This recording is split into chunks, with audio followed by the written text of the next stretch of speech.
Assalamualaikum warahmatullahi wabarakatuh. Perkenalkan, nama saya M. Khairul Bito Atim dengan NIM D1D024106. Di sini saya dari kelompok 1 yang beranggotakan saya sendiri M. Khairul Bito Atim dan teman saya yang bernama Rinal Firmando Sirait. Di sini saya akan membaca atau apa yang saya pahami tentang mind mapping yang sudah saya buat. Baik, saya akan membacakan yang sebagaimana yang saya pahami saja. Yang pertama, mind mapping peluang. Definisi peluang ini adalah salah satu topik dalam matematika yang mempelajari kemungkinan dari suatu kejadian. Jadi, peluang adalah salah satu kemungkinan dari suatu kejadian yang mempelajari kemungkinan dari suatu kejadian. Jika ada suatu kejadian, ada kemungkinan, itulah yang digunakan definisinya. Yang kedua, dua buah istilah yang penting dalam peluang. Ada dua yang istilah penting dalam peluang, yaitu yang pertama, ruang sampel, yaitu kumpulan kejadian, semua kejadian yang mungkin terjadi. Jadi kumpulan semua kejadian yang mungkin terjadi, itulah ruang sampel. Yang kedua, titik sampel, yaitu masing-masing kejadian dalam ruang sampel biasa disebut anggota ruang sampel. Itulah dia. Rumus peluang dan teoretik. Rumusnya yaitu NP sama dengan NA per NS, di mana NP nilai peluang dan NA frekuensi kejadian yang diharapkan, dengan NS frekuensi seluruh percobaan. Yang ketiga ada peluang empirik dan teoretik. Peluang empirik ini adalah perbandingan antar frekuensi kejadian NA terhadap percobaan yang dilakukan NS. Yang kedua ada peluang teoretik. Adalah perbandingan antara frekuensi kejadian yang diharapkan terhadap frekuensi kejadian yang mungkin, yaitu ruang sampel. Penjumlahan peluang. Penjumlahan kejadian saling bebas. F sama dengan A N B sama dengan FA dikali FB. Ya, segitu dulu untuk peluang. Kita lanjut lagi untuk persamaan kuadrat. Persamaan kuadrat yaitu bentuk umum persamaan kuadrat yaitu AX pangkat 2 ditambah BX ditambah C sama dengan 0. Yang kita masuki faktorisasi persamaan kuadrat. Faktorisasi atau memfaktorkan merupakan cara mencari akar persamaan kuadrat dengan mencari nilai yang jika dikalikan menghasilkan nilai lain. Jika dikalikan akan menghasilkan nilai lain. Yang kedua, persamaan kuadrat sempurna adalah bentuk persamaan yang menghasilkan bilangan rasional. Rumusnya X ditambah P 2 sama dengan X pangkat 2 ditambah 2P dikali P2. Akar-akar persamaan kuadrat. Yang pertama, persamaan kuadrat bisa X pangkat 2 ditambah 3 dikali 3X ditambah 2 ditambah 3X ditambah 2 sama dengan 0. Persamaan kuadrat murni X ditambah 2 ditambah X pangkat 2 ditambah 2 sama dengan 0. Persamaan kuadrat tak lengkap yaitu X 2 ditambah 3 sama dikali 0 sama dengan 0.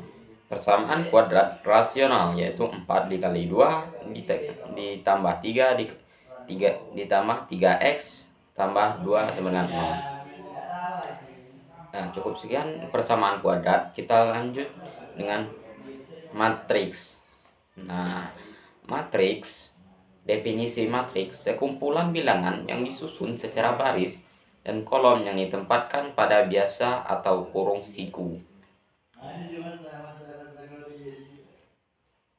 Kesamaan matriks. Dua atau lebih matriks dikatakan sama jika yang pertama memiliki ordo yang sama, Yang kedua, elemen yang seletak bernilai sama, yaitu rumusnya A MN sama dengan B MN. Jenis-jenis matriks, yang pertama matriks baris, yaitu banyak barisnya 1. Rumusnya A1 dikali N sama dengan A11, A12 sampai A ke N. Matriks kolom, banyak kolom 1. AM dikali 1 sama dengan A12, A21, AM1. Ordomatriks yaitu suatu bilangan yang menyatakan banyaknya baris dan kolom pada suatu matriks. A ini untuk rumusnya A M X dikali A M dikali N sama M merupakan baris, N merupakan kolom. Cukup sekian untuk materi matriks. Kita lanjut lagi dengan logika matematika.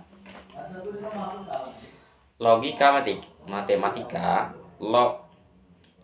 kita panggil aja logika, logos, adalah hasil pertimbangan akal pikiran yang diutarakan melalui kata dan bahasa. Itulah dia. Logika matematika, definisinya adalah pengambilan suatu kesimpulan yang dimana kesimpulan tersebut ditarik beberapa pernyataan. Mana pernyataannya? Yang pertama pernyataan definisi pernyataan proposi adalah kalimat tertutup atau kalimat yang memiliki kepastian nilai benar salah satu atau bahkan tidak keduanya. Contoh, Andi anak yang baik, bukan proposi dan tidak relatif. Hasil yang kedua,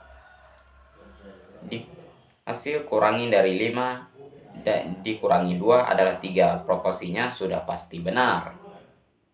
Coba aja kita bayangkan, hasil kurang dari 5 dikurangi 2 adalah 3. 5 dikurangi 2 hasilnya 3. Itu adalah proposi, sudah pasti benar. Itu dalam matematika.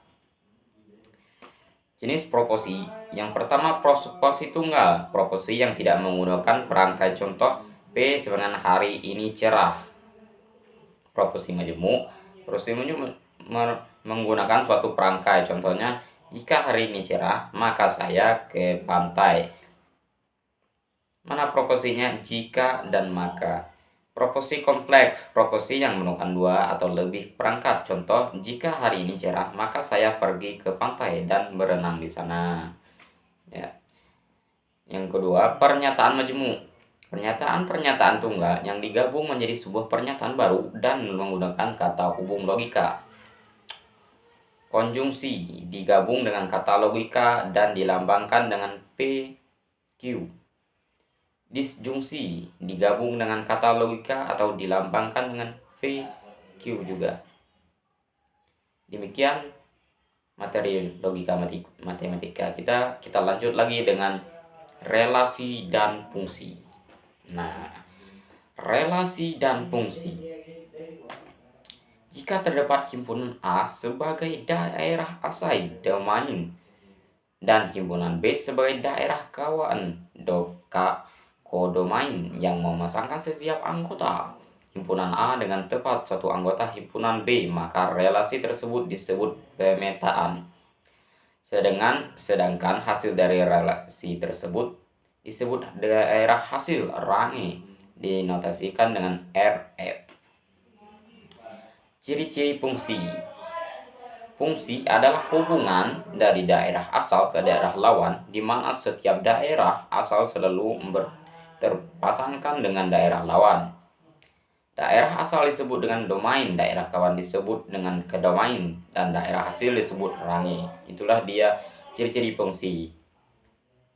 Contohnya, A sama A 1, 2, 3, 4, P sama dengan 3, 4, 5, 6, 8. Hubungan dari A dengan B adalah 1,3, 2,4, 3,5, 4,6. pengajiannya, fungsi dapat disajikan dalam berbagai diagram, diantaranya diagram panah, diagram Kartesius, dan himpunan pasangan berurutan. Demikian materi, relasi, dan fungsi yang saya pahami. Kita lanjut lagi dengan himpunan. Himpunan adalah kekumpulan benda-benda atau objek yang mempunyai ciri sama dengan definisi dengan jelas, sehingga masing-masing objek atau benda yang dalam himpunan memiliki hubungan atau kesamaan atau sama lain. Syarat dan keanggotaan himpunan.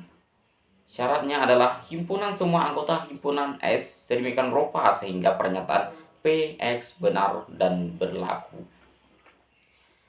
Macam-macam himpunan. Ada macam-macam himpunan, yaitu ada 3. Yang pertama himpunan kosong, himpunan semesta, dan himpunan hingga. Hubungan antar himpunan.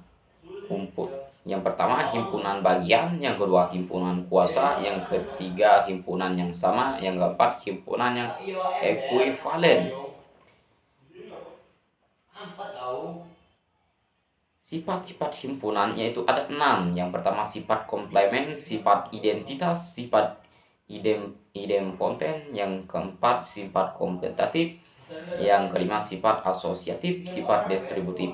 Demikian video dari saya, itulah yang saya pahami, Bu. Mohon maaf jika terdapat kesalahan. Jika ada benarnya itu datangnya dari Allah Subhanahu wa taala, jika ada salahnya itu datang dari saya sendiri.